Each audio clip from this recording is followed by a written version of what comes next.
Tant de nouveaux EV sont arrivés sur le marché maintenant, mais la Tesla Model 3, ici dans sa version mise à jour, la Model 3 Highland, est-elle toujours le véhicule électrique à privilégier? Et aussi, tant de personnes ont opté pour la Model Y, la rendant désormais l'EV le plus vendu au monde entre-temps. Mais devriez-vous plutôt opter pour une Model 3 ou une Model Y?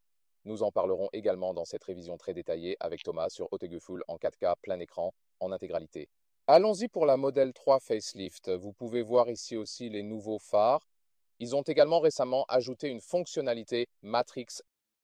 En conduisant la nuit, nous pouvons expérimenter cette nouvelle fonctionnalité. C'est assez intéressant. Quand vous regardez devant, vous savez, vous le voyez fonctionner et s'éteindre pour certaines zones, aussi quand il y a une voiture devant vous. Donc oui, c'est assez bien, je pense vraiment. Donc ça change beaucoup d'une situation à l'autre. Je crois qu'ils doivent ajuster quelques éléments, mais sans doute, la performance lumineuse obtenue est déjà cool. Donc ici, la couleur bleu profond. Il y a aussi deux nouvelles couleurs, le gris et le rouge disponibles.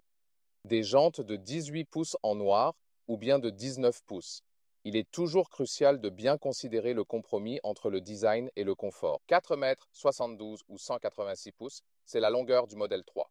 Ici, tout est en noir. Cela a été fait non seulement pour le nouveau Highland, mais même avant cela, vous avez toujours aussi les contours noirs autour des fenêtres et ainsi de suite.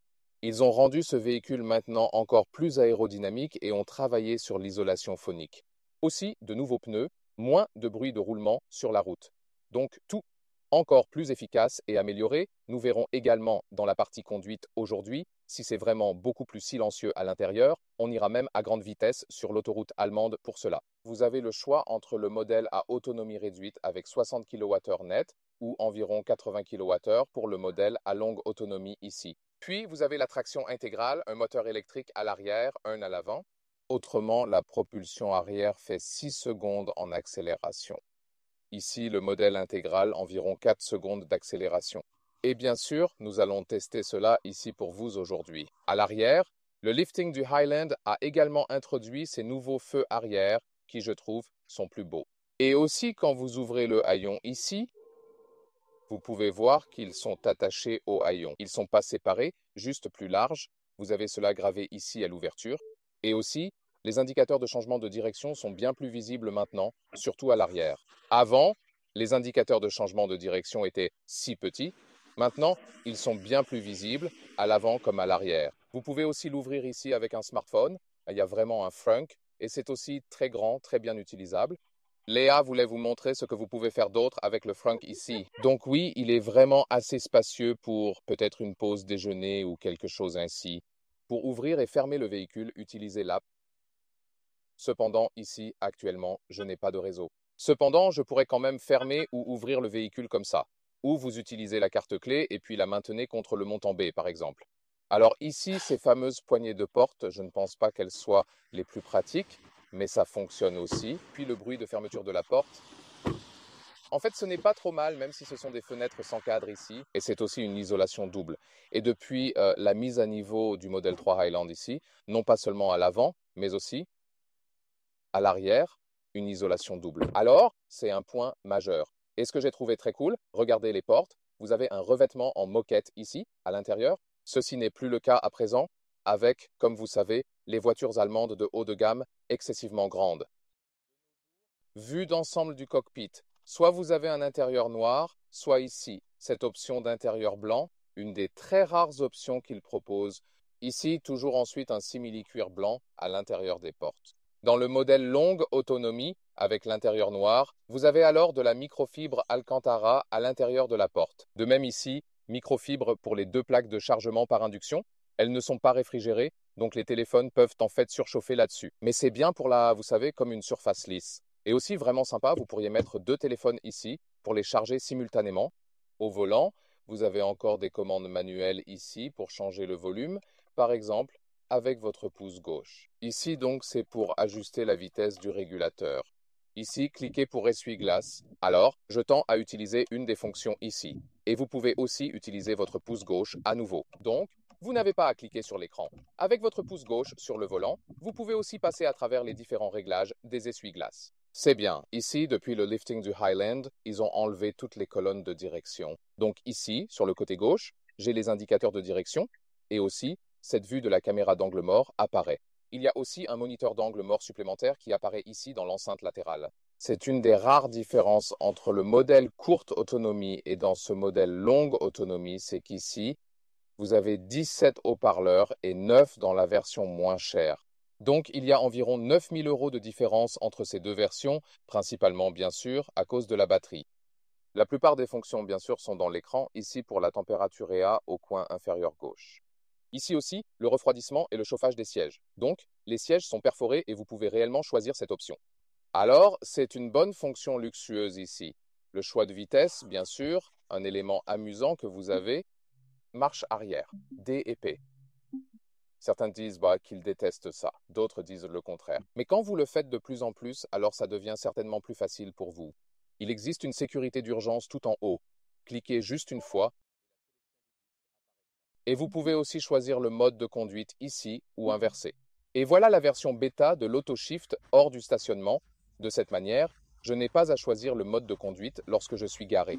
Donc ici, pour le moment, je suis attaché. P, j'ai mon pied sur la pédale de frein et puis je dois juste appuyer pour conduire. Je n'ai même pas besoin de glisser vers l'avant ici comme ça. Voyez ici, ça fonctionne. La seule chose, basculer entre l'avant et l'arrière devrait quand même se faire ici sur le côté.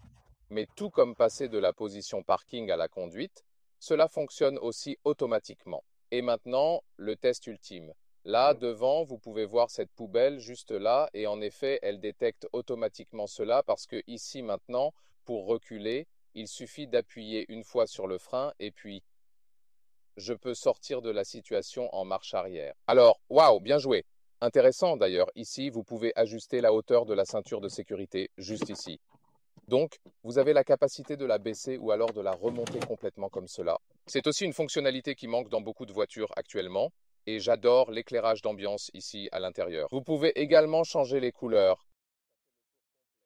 Elia nous aide avec son doigt pour le moment. Vous pouvez facilement sélectionner cela. Ça vous donne une ambiance vraiment agréable en conduisant. Console centrale ici, vous glissez ça ouvert. Ça semble vraiment agréable au toucher. Alors oui, des porte-gobelets adaptables, beaucoup d'espace à l'avant, alimentation de 12 volts aussi.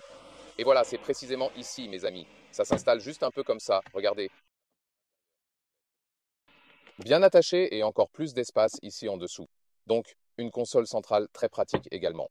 Ces sièges ici, une fois de plus, de près, en cuir perforé de haute qualité rouge, soit en blanc, soit en noir. Ce sont les sièges du modèle S, le modèle X avec l'upgrade Highland du 3, et ils sont tellement plus confortables maintenant. Et ceci est aussi, pour moi, l'une des principales raisons de choisir le modèle 3, car le confort des sièges est maintenant bien meilleur avec cette mise à niveau. Nous devons voir si ce modèle X recevra à un moment donné aussi ces sièges-là. Peut-être si vous voyez cette vidéo tard, cela sera déjà arrivé. Voyons cela. Siège arrière intéressant. D'abord, revêtement en feutre à l'intérieur des portes. Vraiment superbe. De plus, l'éclairage d'ambiance se poursuit ici. Et il y a même une surface douce à l'intérieur des portes. C'est vraiment étonnant. Et ils ont amélioré la qualité de fabrication petit à petit au fil des ans. Ici, en conduisant quand on est grand, il reste peu d'espace pour les jambes. C'est le seul X cependant. Et la hauteur sous plafond fonctionne avec 189 ou 601. Le siège du milieu, rabattez-le pour les porte-gobelets, par exemple. C'est en fait aussi assez agréable. Et depuis la mise à jour Highland, vous avez également un écran spécial dans la partie inférieure. Vous pouvez même regarder YouTube là-bas. Comme ici, en regardant en bas, pas sûr si peut-être vous vous sentez mal après. C'est alors fixé au moins. Ou si vous préférez juste tenir votre iPad ou tenir votre smartphone. La qualité des sièges arrière, d'ailleurs, reste exceptionnelle. Ici aussi avec la perforation. C'est juste que vous n'avez pas de refroidissement de siège ici à l'arrière. Pas disponible en ce moment. Oui, mais vraiment, je dois dire, pour ce prix, ce pack, c'est tout à fait exceptionnel. Juste un truc avec le toit panoramique fixe. Il est teinté, oui, mais parfois, même cela ne suffit pas en été. Donc, surtout dans de nombreux États chauds des États-Unis, les gens ont tendance à utiliser un film de protection sur l'extérieur du toit panoramique. Et ça donne l'impression d'être un toit fermé, mais ce n'est pas le cas. Ou parfois, vous avez aussi ces couvertures d'insertion, vous savez, de l'intérieur. Je l'ai vu avec certains chauffeurs Uber, par exemple. Donc oui, pas la solution idéale. Mais évidemment, ils essaient de réduire les coûts. Il faut y penser. Ce qui est aussi une belle caractéristique, c'est que vous pouvez contrôler le siège passager d'ici, de l'arrière, depuis cet écran inférieur, et regardez, il ne recule pas seulement, mais change également l'angle simultanément. C'est donc réellement une pièce d'ingénierie bien pensée, et, ici, au passage, également une belle réalisation de comment vous pouvez activer le chauffage du siège, ici à l'arrière, comme je l'ai dit sur le siège avant, refroidissement plus chauffage, et ici à l'arrière, uniquement le chauffage. Une autre question est de savoir si, lorsque Léa est sur le siège passager, je peux un peu la taquiner. En changeant à distance les sièges ici. Donc ce n'est pas verrouillé. Ainsi, les enfants peuvent aussi un peu s'amuser avec leurs parents depuis l'arrière. Peut-être pas, ce n'est pas une bonne idée. Et ici, je peux aussi activer là. Position de sommeil pour le siège passager. Waouh, ça a l'air confortable, n'est-ce pas? Quant au coffre, eh bien, le modèle IG, quant à lui, dépasse les ventes du modèle 3, car il dispose d'un grand haillon adéquat ici. Le coffre est toujours séparé, comme avec une berline classique, ce qui est un avantage dans certains pays pour des raisons de cambriolage. C'est toujours plus sûr d'avoir un coffre séparé. Et un inconvénient, alors évidemment, on peut voir que la plupart des gens, entre-temps, optent pour le SUV. Ici, toujours très utilisable. Regardez ça. Cependant, ici entre les passages de roues, c'est juste environ 90 cm ou 35 pouces. Donc ce n'est pas le mètre complet ou 40 pouces ici entre les passages de roues, mais la longueur normale ici est de 1,07 m ou 42 pouces. Et ici, un trolley de cabine rentre également de manière verticale et en dessous, vous avez comme un deuxième coffre pour les câbles et ainsi de suite. Donc beaucoup d'espace ici, division des sièges en 2 tiers, 1 tiers pour charger à travers. Maintenant, nous avons réalisé un test de recharge concis ici, au superchargeur V3. Nous avons atteint un pic de un peu plus de 200 kW avec notre modèle longue autonomie, et cela a pris de 10% à 80% de l'état de charge. En totalité, pour 33 minutes de contenu, plutôt bon, convenable en réalité, pas spectaculaire, mais acceptable. Il y a des modèles plus rapides sur le marché, mais encore une fois, pour la performance prix et bien sûr la commodité d'utilisation. Il suffit de brancher pour charger et oui, ça fonctionne tout simplement et vous n'avez pas besoin de jetons supplémentaires, etc. Surtout aux États-Unis avec le réseau de superchargeurs, un grand avantage, encore une fois. Globalement, un résultat correct et peut-être à une autre étape, nous pourrons également répéter ce test avec le modèle à courte portée. Wouh, wouh. Ça a été rapide.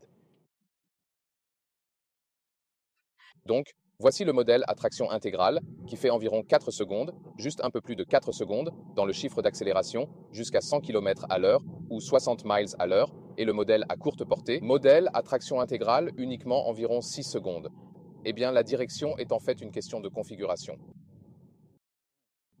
Alors ici, pour le moment, j'ai activé la direction confort. Elle est précise et directe. J'aime ça. Cependant, vous pouvez toujours changer cela. Arrêtez ici, vous pouvez passer en mode standard ou alors en mode sport. Ici, alors, vous avez plus de retour. Donc c'est précis et agréable et direct dans chaque réglage. C'est simplement une question de combien de force vous souhaitez appliquer. Comme ici, un peu plus, ou alors en mode confort ou standard, un peu moins. Oui, cela dépend juste de vos préférences alors. Et oui, peut-être que le standard est bien. Et c'est agréable, petit et compact en général, la sensation de conduite est vraiment vraiment bonne. Nous avons de belles routes de campagne ici, et vous avez un très bon contrôle sur le véhicule. C'est aussi assez chaotique ici, sur ces routes, et c'est un bon test parce que ils ont aussi travaillé sur le confort et la suspension, et ainsi de suite, au fil des ans, avec la Model 3 également. Oui, les pneus sont aussi différents depuis la mise à niveau du modèle Highland. Alors, les sièges jouent aussi un grand rôle car les sièges sont tellement meilleurs. Aussi, le confort de conduite est bien meilleur et c'est aussi ce que je ressens comme étant mieux que dans le modèle I. Les sièges du modèle 3 ici, reprenant ceux des X et des S, sont tellement meilleurs. Il y a vraiment beaucoup de confort grâce à ces sièges ici. Et, de plus, ils compensent même le manque de confort de la suspension.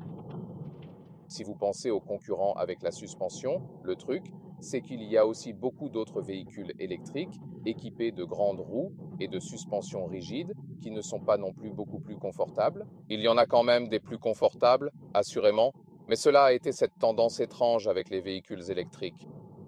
Ils sont très lourds à cause de la batterie, alors les constructeurs rendent la suspension rigide pour qu'elle puisse en effet y faire face, et cela mène à moins de confort de conduite. Alors, ce n'est pas du tout une bonne tendance. Donc, si vous vous demandez aussi, devrais-je opter pour le modèle 3 ou le modèle S? Si vous décidez que la suspension pneumatique que possède le modèle S, c'est comme la principale différence, je dirais, Là, vraiment, le modèle S est encore un tout petit peu mieux, mais alors tout le reste, le modèle 3 est largement suffisant ici quand j'utilise un clignotant. J'ai aussi ici cette vue de la caméra d'angle mort qui a maintenant également la même couleur. En utilisant également les clignotants ici, ça se remet automatiquement en place. Donc, je ne suis pas obligé de le presser 2 fois. Ça revient automatiquement comme le clignotant qui se remet. Un moniteur supplémentaire d'angle mort que je peux aussi vous montrer bientôt sur l'autoroute apparaît comme un petit voyant rouge juste ici. C'est également une fonctionnalité supplémentaire utile quand vous êtes dans des situations de trafic normal. Je dirais que vous vous y habituez assez bien. C'est juste quand vous êtes dans un rond-point, vous savez, et vous avez le volant comme ici déjà, et puis vous devez les contrôler là. Vous voyez qu'aux États-Unis, il n'y a pas beaucoup de ronds-points, et même Musk, évidemment, n'y a pas pensé, mais en Europe, vous avez beaucoup de ronds-points, et alors là, c'est effectivement, oui, assez souvent un problème. Le gros changement, c'est définitivement l'isolation phonique. Ils y ont beaucoup travaillé ici avec la mise à jour du facelift du Highland, et on le ressent déjà quand on conduit lentement. Plus, bien sûr, quand on va bientôt prendre l'autoroute, là on le ressent encore plus. Mais c'est simplement si apaisant, relaxant et presque incroyablement luxueux, ajoutant à cela la qualité supérieure de la suspension. Oh, quel chien adorable. Ouais, on fait toujours ça quand on passe parmi les gars. Oh, il y a un chien là-bas. Oh, il y a un chien là-bas. Oh oui, elle en veut toujours un. Vous savez, à l'heure actuelle, nous avons un chat qui vit chez nous. Oui, elle demande déjà énormément de soins, très clairement. Les chats, oui. Que dites-vous du confort? Oui, c'est très confortable aussi. Elle aime aussi conduire celui-ci. Donc, je suis vraiment content des changements apportés au restylage ici du modèle 3. Et cela, vraiment, en effet, me ferait opter pour choisir le modèle 3 au lieu de préférer le modèle IG en ce moment précis. Le modèle X qui domine maintenant les ventes chez Tesla, pas le modèle 3. Mais surtout en termes de confort des sièges, le modèle 3 est effectivement bien meilleur maintenant. Donc, j'attends avec impatience de voir si le modèle IGAR bénéficiera des mêmes mises à jour du facelift que le modèle 3 à un moment donné. Oui, cela va être vraiment crucial. Maintenant, je dirais accélérons un peu plus sur l'autobahn. Et maintenant, accélération sur l'autoroute. Nous y voilà. Wow, cela a été rapide. Vraiment agréable et a encore déclenché le liamètre. Maintenant, nous roulons aussi plus vite et c'est aussi là que les changements d'amélioration jouent un rôle crucial. Ici, à 140 km, environ 80 miles par heure, quelque chose comme ça devient encore plus bruyant, mais c'est définitivement beaucoup plus silencieux qu'avant. Maintenant, nous pouvons encore plus accélérer. Alors, ils ont maintenant réduit la vitesse maximale à 200 km/h, 125 mph, et cela est bien sûr à cause des pneus. Ouais, ça devient vraiment bruyant, n'est-ce pas? Je trouve d'ailleurs que les freins pourraient être un peu meilleurs. Alors, lorsque tu l'accélères à fond, j'ai vraiment l'impression que, tu sais, les autres véhicules, oui, ils viennent de fabricants allemands premium. Ils ont de meilleurs freins. Donc, ce véhicule semble prendre du temps à... Je ne suis pas sûr si c'est juste une impression. Oui, dire que, dans la plupart des situations, tu n'utilises pas les vrais freins car la récupération est en usage et nul n'est derrière nous. Donc, en laissant mon pied sur l'accélérateur, il y a toujours une forte récupération. Cela est réglé sur une sensation de conduite à une pédale. Donc, tu utilises habituellement juste la pédale d'accélérateur et c'est tout en fait. Alors, tu commences progressivement à t'y habituer pour éviter de ne pas appliquer trop de force G sur le passager surtout. Tu apprends à le soulever un peu plus doucement, doucement, doucement, d'avant en arrière, et c'est vraiment tout, voilà, des choses importantes à prendre en main soigneusement. Sur l'autoroute, c'est devenu bien plus silencieux. Sièges confortables et isolation améliorée rendent cette expérience vraiment agréable. C'est exactement ce que j'apprécie le plus et le plus sincèrement dans l'actualisation du modèle 3 Highland, en réalité. Tu sais, même dans le tunnel, ça ne devient pas trop bruyant. Oh, tu peux aussi voir l'éclairage d'ambiance très agréable. J'adore ça, c'est magnifique. Alors, en effet, certaines fonctionnalités premium sont maintenant disponibles sur ce véhicule, qui reste très abordable, surtout quand on pense aux dimensions des véhicules électriques. Bien sûr, pas abordable dans le sens de « je veux la voiture la moins chère disponible », mais dans le segment des véhicules électriques, pour ce que vous obtenez en retour, nous pensons également que, même en conduisant, c'est toujours une très, très bonne affaire. Ici, il y a un changement de voie, c'est amusant à conduire. Il a un centre de gravité bas comme tous les VE, c'est vraiment cool. La seule chose ici, vous savez, avec un peu de pluie aujourd'hui encore une fois, et le réglage automatique pour les essuie-glaces, parfois cela fonctionne, et parfois on a l'impression que attendez une minute, est-ce que oh, pourquoi les essuie-glaces ne fonctionnent-ils pas? Donc je ne suis pas sûr. Donc parfois, disons, les essuie-glaces automatiques ne sont pas suffisamment sensibles, à mon avis personnel, je pense.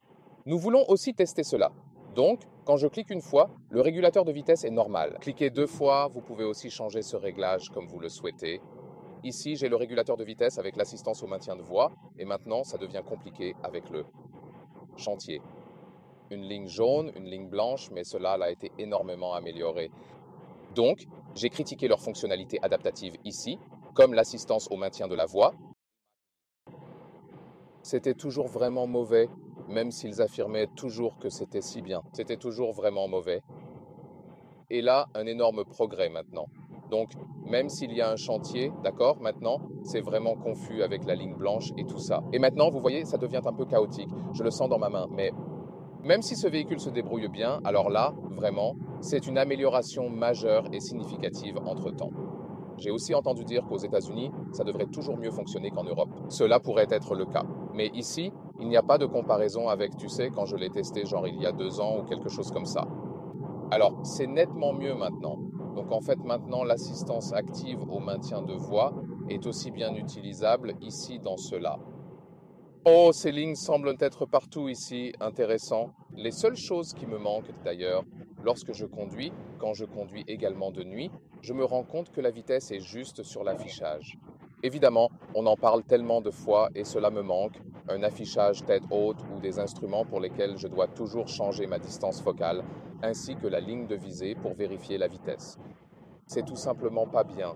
Maintenant, oui, on s'y habitue, mais cela ne veut pas dire que c'est vraiment bon. En activant le régulateur adaptatif et l'assistance de trajectoire pour garder votre véhicule droit, la vitesse peut augmenter plus qu'attendu.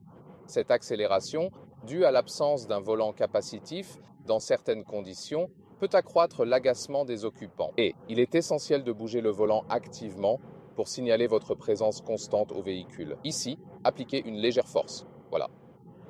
Et soit vous y allez, faites comme une courte poussée alors, ou ce que vous pourriez aussi faire, c'est comme faire une très légère traction constante ici, d'un côté, sur le volant. Mais je pense que ce n'est pas idéal. Bien sûr, la solution idéale serait un capteur capacitif dans le volant pour qu'il sache toujours que vous êtes là, vous savez. Le prix est 45 000 $ ou 52 000 € pour le modèle long range, 9 000 € moins que le modèle d'entrée, à courte portée avec juste la propulsion arrière. Ceci est, bien sûr, le meilleur en termes de rapport qualité-prix. Celui-ci, bien sûr, vous offre la meilleure autonomie. Il faut réfléchir à ce type d'efficacité, car ce que nous avons obtenu aujourd'hui est 14 kWh pour 1 km, 4,4 miles kWh, extrêmement efficace, étant activement et systématiquement utilisé comme un taxi. C'est là que Tesla est toujours en tête, et cela signifie ici une autonomie concise serait d'environ 570 km ou 350 miles pour le modèle long range. Donc, les chiffres de l'EPA ici sont en fait assez justes. Vous savez, les chiffres officiels d'estimation américains. Oui, c'est globalement très impressionnant.